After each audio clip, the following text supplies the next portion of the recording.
In this video, I'm going to make about all the places where I get my parts from. I've had a lot of questions in the comments on where I get parts for this Galaxie. That's what this whole video is going to be about. So if you're looking for a working on the car video, you may not be interested. But if you're needing parts and a place that supplies, parts, then you may be interested. So this video might be just for you. Oh, and we're finally getting some well-needed rain. We needed the rain so desperately. It's been a long time. We've had a lot of really beautiful weather. This weekend, the last couple days, I've had the Galaxie out cruising. I was out quite a bit yesterday and the day before. It was in the 80s and just gorgeous. And I've been putting some miles on the odometer too, so get that engine broke in, get the oil changed in it before winter is my goal. I did buy the exhaust system off a local guy that had it advertised on Craigslist for $300, and I drove over to his place and looked at it, and it looked all like the right system, so I thought, for $300 I'll take my chances. He told me that he paid $500 for it, and when I stopped by, he went back and looked in his past eBay purchases and found the seller was this right here. And like I say, he said he paid a little over $500 for it, including shipping. So if you're looking for the exhaust system like what I put on this car, eBay and that guy right there. And if you in this video, if you can pause and write it down, or if you have a Apple computer, you can hit Command-Shift-3 and do a screenshot, and that'll save it for you too. But I'll show you. I don't know if I haven't much light under here, but yeah, that exhaust system is super nice under there. I'm really happy with it. Couldn't be happier.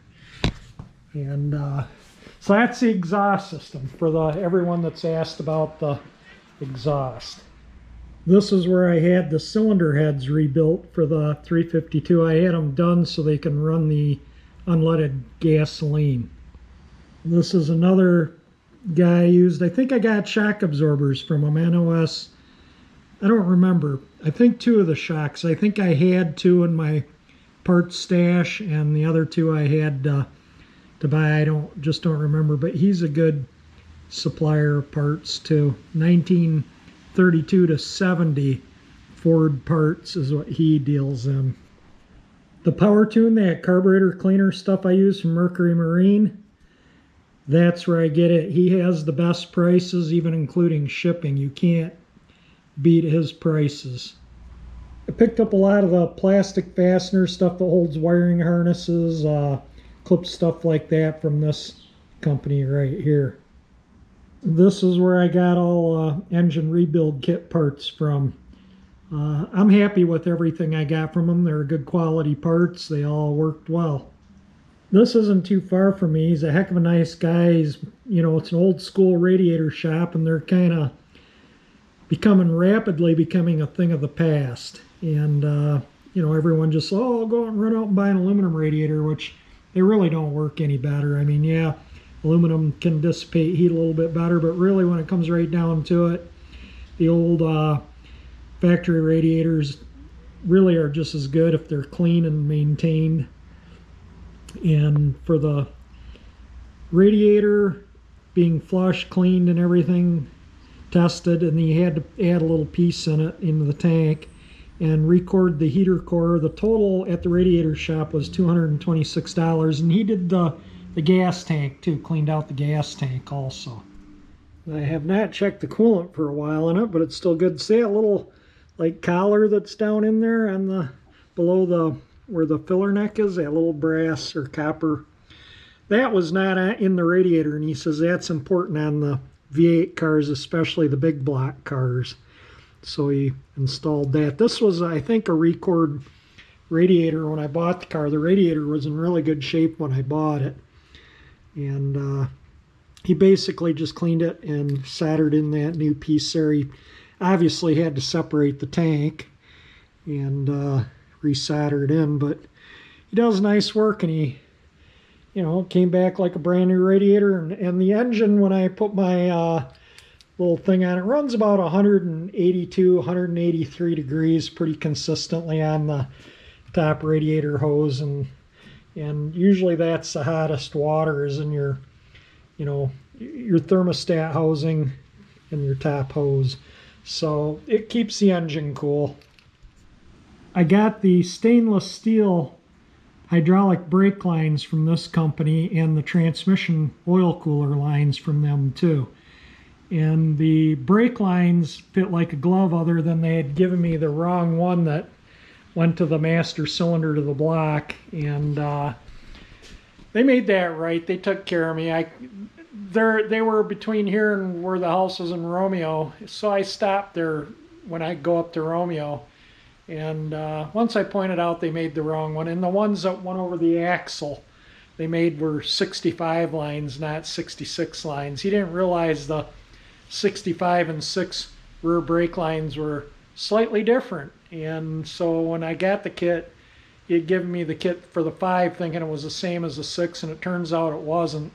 So they used my old original brake lines, which I got off in one piece, as patterns to make the new ones, and probably patterns to make them from then on out. So make sure if you order brake lines from them, you specify that it's a 66 and that you want the correct 66 lines. This is where I get all my paint supply stuff from. They're a pretty good store. If they don't have it, it's generally not available.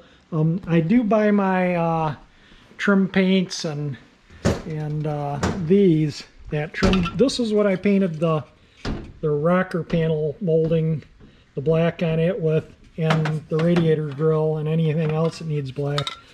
This self-etching primer is what I use on non-ferrous metals, and it works good on ferrous metals too.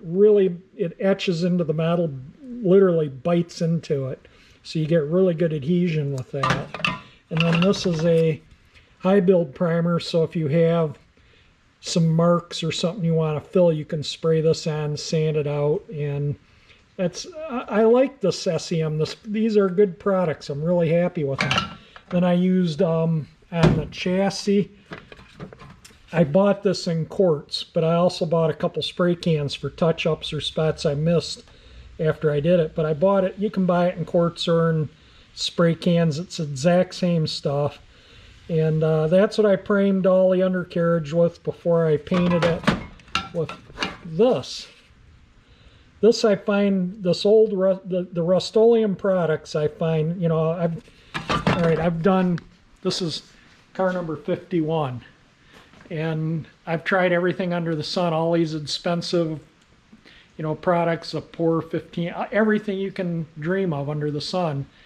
And I still see a lot of the cars that I've done in the past. And the ones that I've done with Rust-Oleum have held up the best. So that's why I use Rust-Oleum. That's on the underside of the Bel Air. And I haven't done anything to the underside of this car in, geez, since the maybe early to mid 80s. It's been a long time. Well, the light is poor under here again, but yeah, that's still looks pretty darn good, all things considered, you know, how long that's been on the underside of the car. Plus, it looks fantastic on the other underside of the Galaxie, too. Look at that. I mean, that looks really, really nice. I get this car to where I can, maybe in the spring, I'll drive it out to my brother's and throw it on his hoist and get some nice video of the underside. Another thing a lot of you have heard is me complain about a lot of the reproduction stuff. You know, I'm not a big fan of reproduction, but I have to say one thing. This stuff here by this company here, these are for the, I already put them on the car for the exterior door windows, but the stuff for the inside, the door panels, it's like a felt. And I'll put these on before I put the interior together on the doors. But yeah, that goes on the inner door panels. And this is, that's felt after you get, this is where the vent wing window is in this section without the felt, but from the felt on is where the window is. The window will rub against that.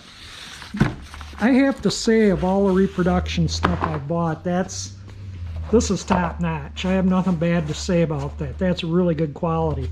But then you get things like these rubber flaps. I'm just not thrilled with them.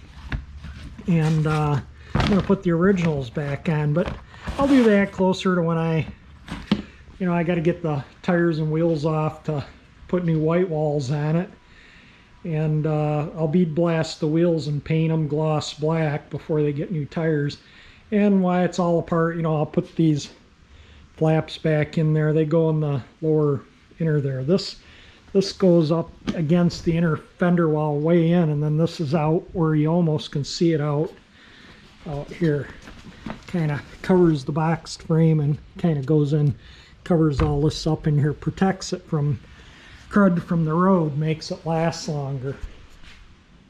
This is where I got the trim black, and I don't remember if this is where I got the zinc chromate and the, I think it is. I think I got the zinc chromate and the sandable primer, the SEM, this brand from them, and that brand right there.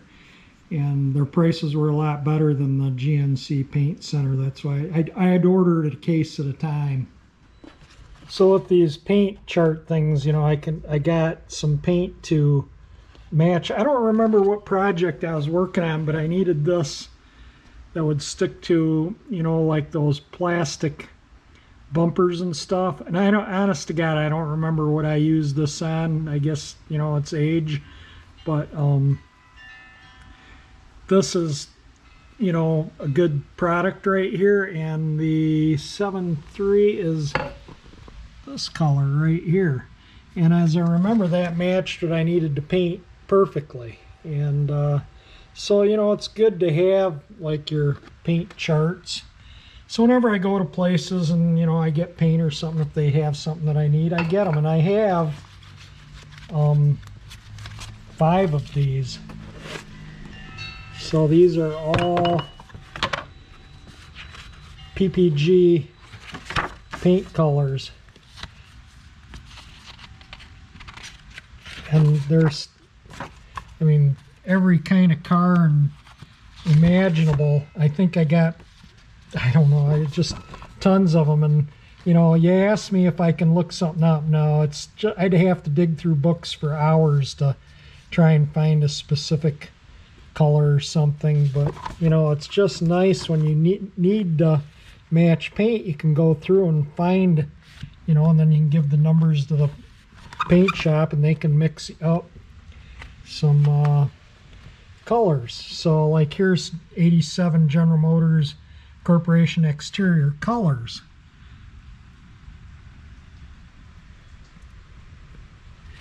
And so you just go on and on and on and on. These are Ford Motor Company 1985, just some of them, they go on. This is interior vinyl roof. That's all vinyl roof. All the different products. So these kind of books, remember that stuff? I didn't like that stuff at all. That was popular back in the 80s. But yeah, I would use these often for matching colors and whatnot. They're good things to have. I grew up in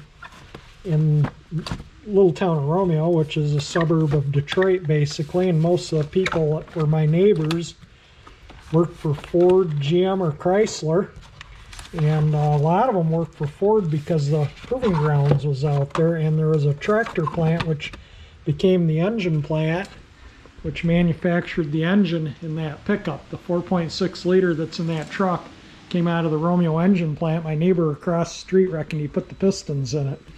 But I'm going to put these in this book. Like I say, they're always good. You can never have too many of these things when you need to match something.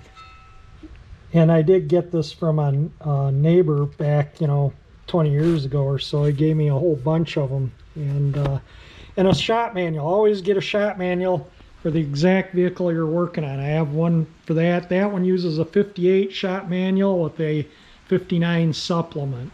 This has its own manual. Some of the Fords there were sets of 4 or 5 manuals. Make sure you get all your manuals, because when you need a spec or to see something, how something was assembled, it's always nice to be able to refer to the original shop manual. This is a good place for parts too. There's their information.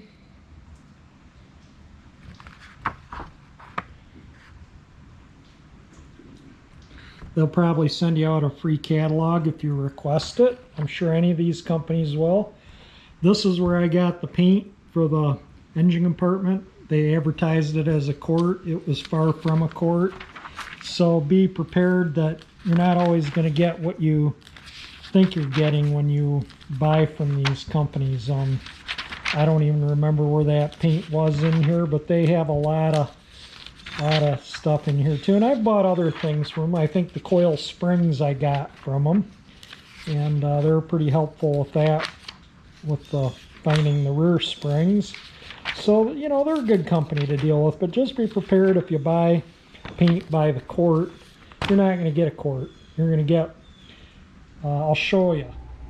It kind of came as a kit. You got the reducer, the hardener, and the paint. And this, it says makes 32 sprayable ounces. So when you mix everything together, you get a quart. But in reality, you only got 24 ounces of paint when I was hoping for a quart of paint.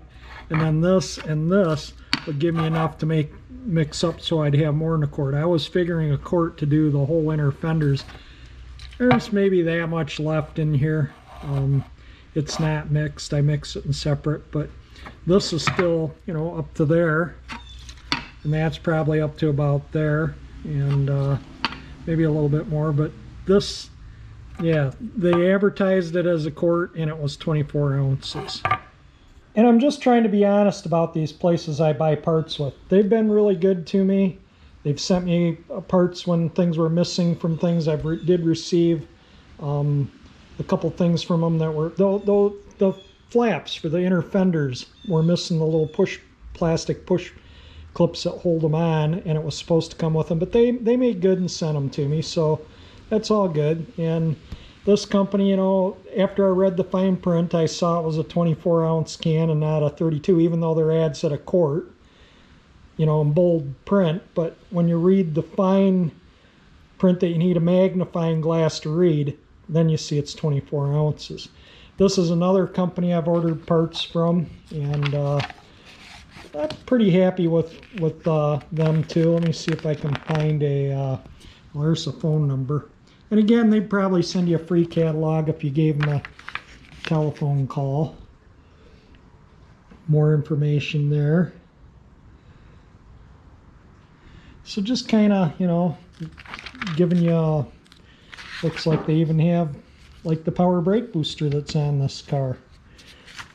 Convertible top, starting at $299. I think that's for a little car, like a little top, like a Thunderbird, but you know, they're pretty good supply of parts too. And like I say, I've ordered some things from them, and I'm just randomly, you know, flipping through. It looks like they have, I was thinking of putting an interior in this car, and I contacted a company. They'd advertised a interior with bucket seats. The XL would have had bucket seats, the convertible XLs. So I emailed them to ask them if they had the covers for the front bench like this, and needless to say, I haven't heard back from them, and it's been 4 or 5 days. So they may be a company that I'm not going to use. I think if a company doesn't respond promptly, then what kind of customer service are you going to have with them after you spend your money with them? So yeah, I may not use them. I may look elsewhere to see what I can find, maybe even look at this company. And then Summit. Of course, a lot of people know about Summit, but they're a good supplier of, I don't remember what I got from them, but I bought a few things. I think I bought some tool, maybe a tool or two from, I don't remember. Honest to God, don't remember what I bought from them. Oh, the springs. That's what, yeah, I think it was the springs for the car. So anyway, these are the 4 main. And did I talk about this one already? I don't know. There's a phone number if you want to get a free catalog. Generally, they're pretty good, these companies, about sending out catalogs. So that's 4 of the magazines from a lot of the part suppliers. And another good place, you know, to find odds and ends is eBay. And if you've watched my videos for a while, you all know I kind of hate on some of the reproduction stuff. Some of it's good, some of it's bad. But, you know, when I started in this old car hobby was when I purchased this car in 1978. It was just an old car nobody wanted. You know, I paid $75 for it. Who wanted a 19-year-old car, you know, then in that era, 59 Chevy in 78? They were just, you know, old beaters then, and nobody wanted anything in that era. They were looking for 55, 6 or 7s or Model A's or 32 Fords or vans. You know, these custom vans became popular for a while, but nobody wanted these cars, and that's how I got it cheap, and nothing was reproduced, absolutely zero. If you couldn't go to the auto parts or the Chevrolet dealer and buy it, and mind you, when this car, when I bought it in 1978, a friend of mine, guy I knew, worked at a parts department at a local Chevrolet dealer, and the front fenders were still available. They were $200 a piece. I wished I had the extra $200 back when I bought this car. I would have bought them. I get a fortune for them now. I do have a right rear quarter panel brand new for this car, and I do have all these grill screen moldings brand new. They're not reproduced, and you know, so you got to kind of make do with what you have, and I found NOS ones. So one of these years I'll replace them. The grill I don't believe is reproduced. You find an NOS one, you'll pay $2,000 for it, and the headlight buckets are reproduced. I don't know if the rockets are or not. A lot of this stuff on this car is new old stock or the original to the car. But starting in this hobby with this car in 78, you know, and you see a lot with Scott at Cold War Motors, you know, making do with what you have, making what you have work. Like I've done a lot on this car, you know, just fix the things and make them work. You had no other option in, you know, on these cars years ago. There was nothing reproduced from. The only way you were going to get these cars going again, if you couldn't find the parts, was repair what you had. If you're lucky, you might find one in the scrapyard. I knew back when I bought this car of 3 different junkyards that had, each one had one 59 Chevy in there. One was a Biscayne 4-door, and I think the other one was an Impala 4-door. And the other one was so stripped out, I don't even remember what it was. But, you know, I got parts off of all of them. And then I knew some other ones that were around that I'd just strip clean of parts. I mean, clean them. If I could unbolt it, take it off, I took it off and saved it. Everything that was good, you know, the bodies would be all rusted out, the floor pans would be gone, frames would be rotted out. You could pull the bumpers off some of these cars, just grab them, yank them, and pull them right out from under the car. They're so rotted out.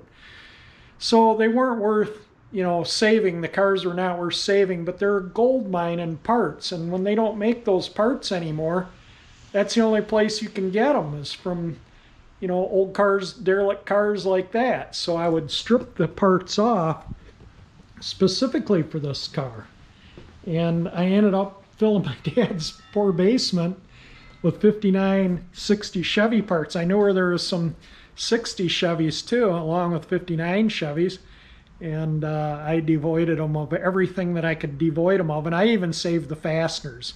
You know, you never know when you're working on a car, you break a bolt and it's a specialty bolt, you know, that the manufacturer used. You can't just run to the hardware and buy. I could go through my drawers over there, or I have some more in the basement drawers of screws and bolts and parts, a bigger thing of them. I would find what I needed and, you know, put it back together the way it originally was. And that's sometimes a bit of a challenge, you know, finding original, factory original stuff unless you've stripped out a bunch of old cars. A lot of the parts I've sold over that. I bought out this dealer inventory. It was a dealer in the Upper Peninsula of Michigan that sold every GM brand made, I think. And I went in there, I was up there for the Straits Area Antique Auto Show with this. And this had developed a misfire.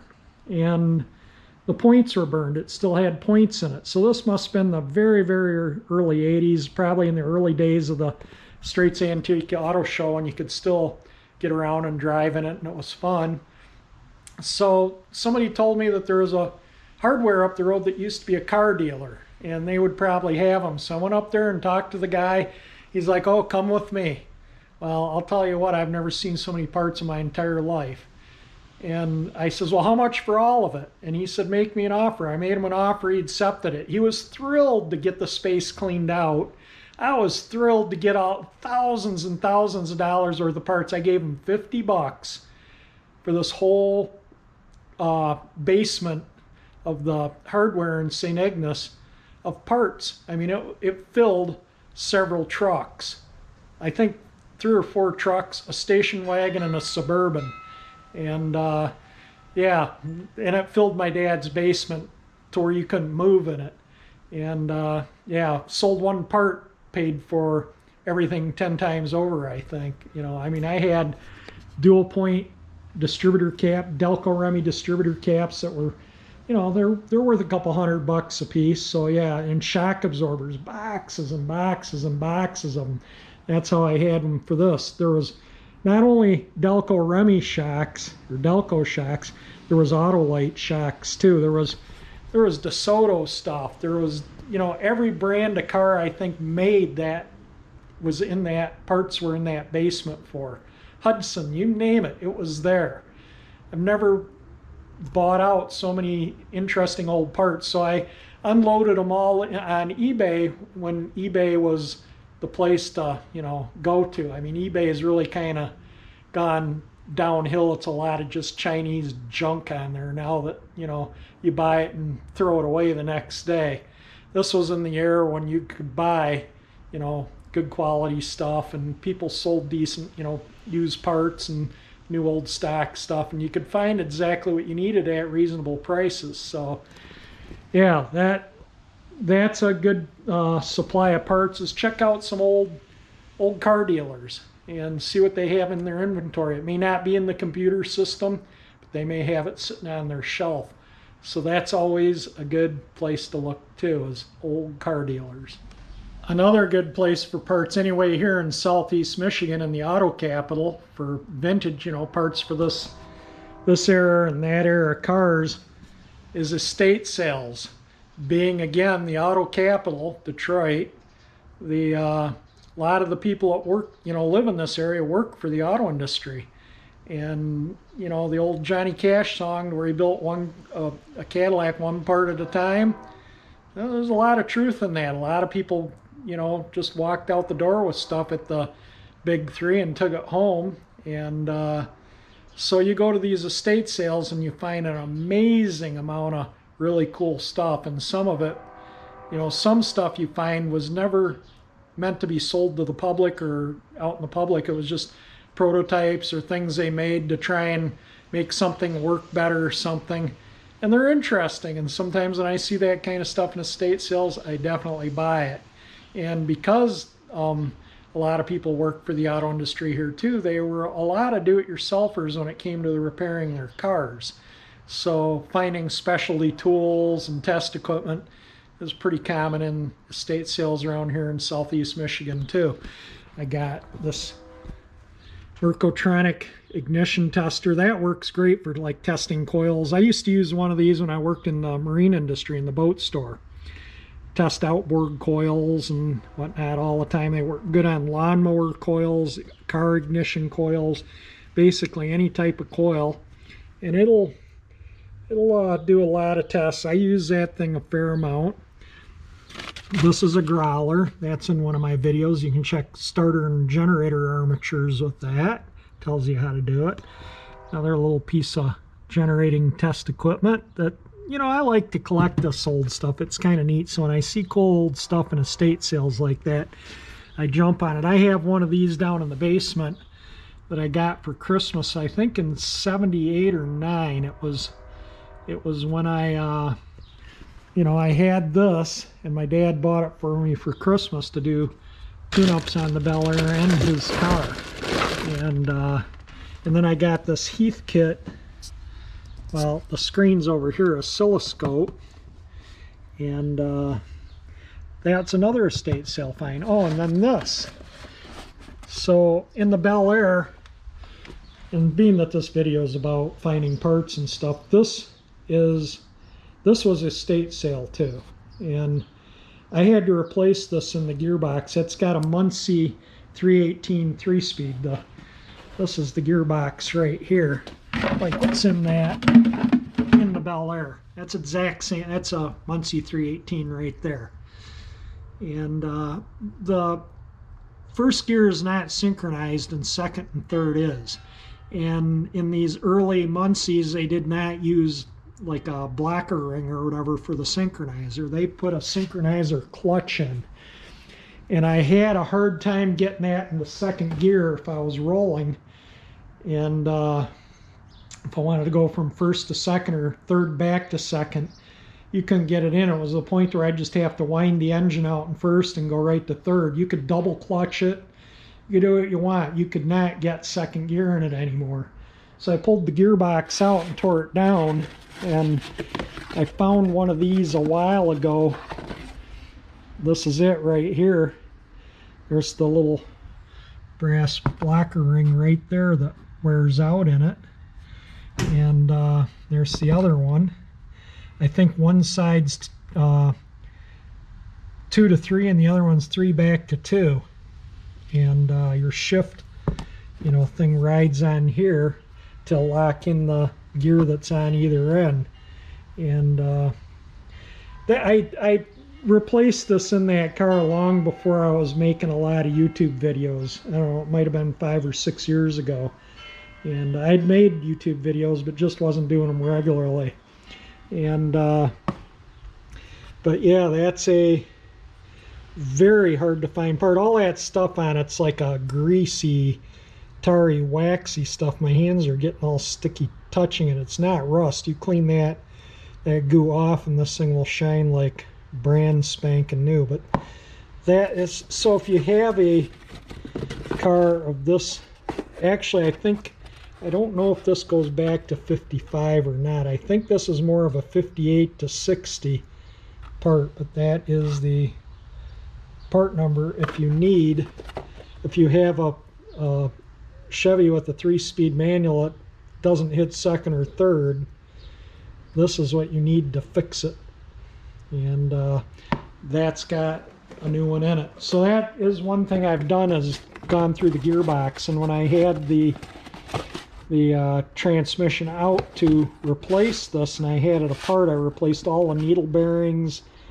There's several sets of needle bearings, ball bearings.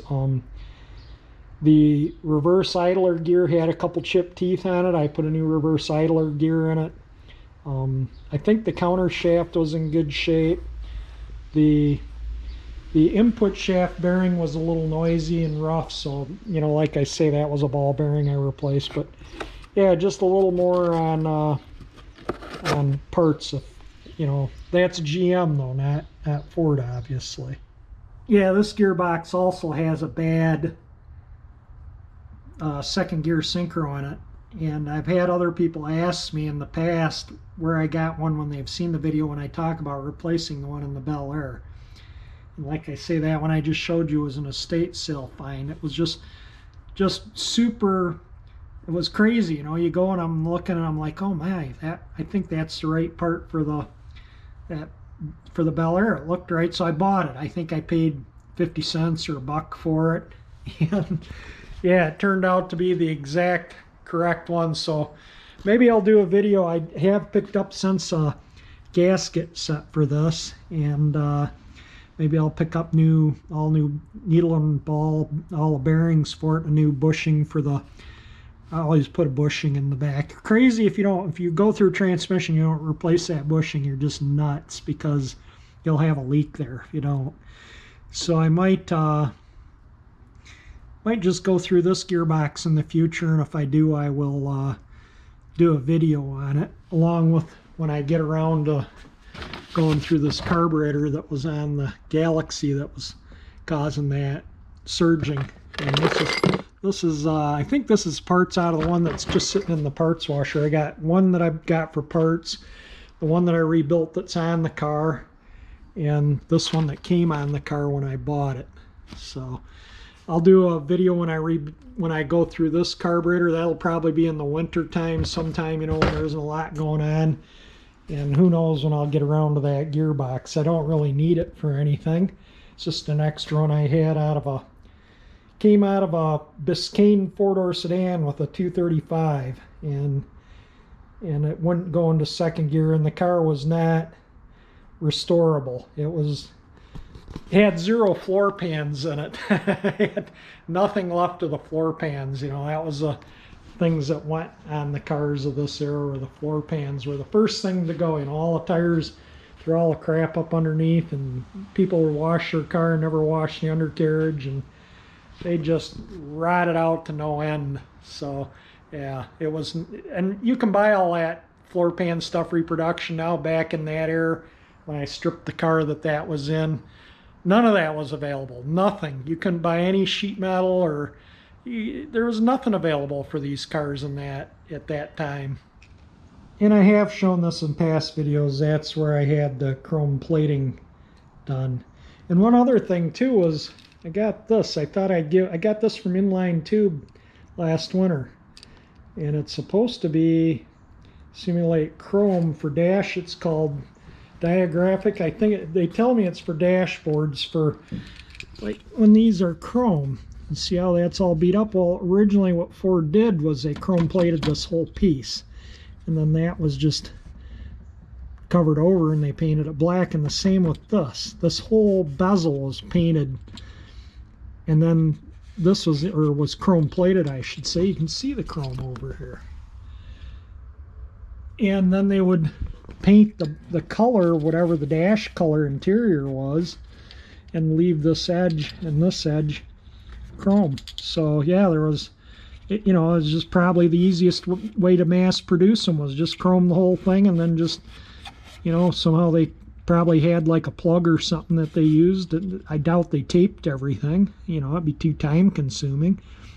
And then they just spray the stuff, and that's just, you know, was the way it made manufacturing easy. Well, I hope this video isn't too long or too boring, and I hope it answers some of your questions and helps some of my viewers out there that are trying to fix up one of these old Galaxies and locating some parts. And I appreciate everyone taking the time to watch my videos. And if you have any other comments or questions, leave a comment below. You know, I read every single one of them, and I enjoy reading them. You know, especially during this pandemic, it's my only real outlet to talk cars is through YouTube right now, because, you know, friends don't come over. I don't go over to friends. You know, there's been no car cruise events. It's really been just a quiet summer of carlessness, other than my project here and the YouTube videos that I've been doing. So, you know, that's it. So anyway, if you like my video and want to see more on this car too, you know, just stay tuned to my channel, subscribe to it, and if you definitely like the video, hit the like button, and that helps. And if you want to see this car finished up or more videos I do, hit that 348 engine icon. That will subscribe you to my channel. And thank you for watching my videos.